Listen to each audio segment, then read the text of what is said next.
بانگەوازی دەستەی بەڕێوەبەری یادی 50مین ساڵیادی دامەزراندنی کۆمەڵە.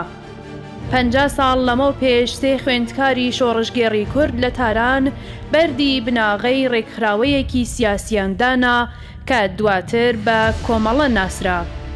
کۆمەڵە لە مێژووی خەبات و تێکۆشانیدا بۆ بەدەستهێنانی مافی نەتەوایەتی و عدالەتی کۆمەڵایەتی زۆر ڕێگا و ئامرازی بربەرەکانەی لەگەڵ داگیرکەر بەکارهێناوە.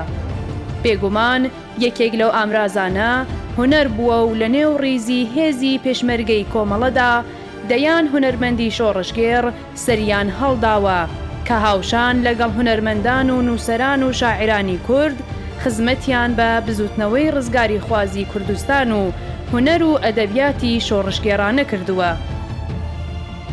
گروپی هونەری بانگەوازی کۆمەڵە کە ئێستاش خەریکی کار و چالاکیە بە ئامادەکردنی شانۆ و فیلم و سرود و شێعر و پەخشان خزمەتێکی زۆری بە نەتەوەی کورد لە کوردستانی ڕۆژهەڵات و تەنانەت پارچەکانی دیکەی کوردستان کردووە. بێگومان ئەرکی سەرشانی ڕووناکبیران و هونەرمەندانی شۆڕشگێڕ و بە هەڵوێستە کە لە بەرانبەر کێشە و گرفتەکانی نێوکۆمەڵگا و مێژووی خەباتی پرشەنگداری گەلی کورد لە بەرانبەر داگیرکەر بێ هەڵوێست نەبن و بە بەرهەمەکانیان لەو مەیدانەی خەباتدا چالاک و کاریگەر بن.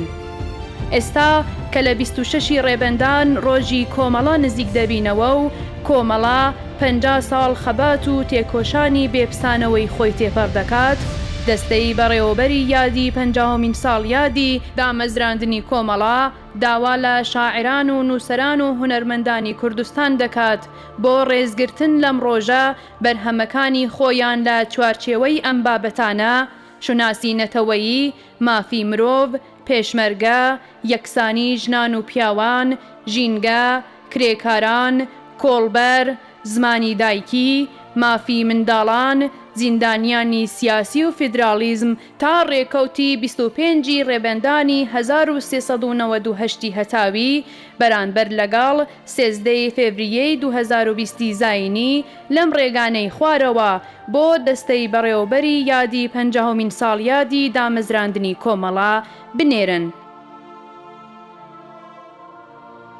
ئیمەیل 50st.komala@gmail.com، واتساپ، سیگنال، تەلێگرام، وایبێر 20964 751 529 6007.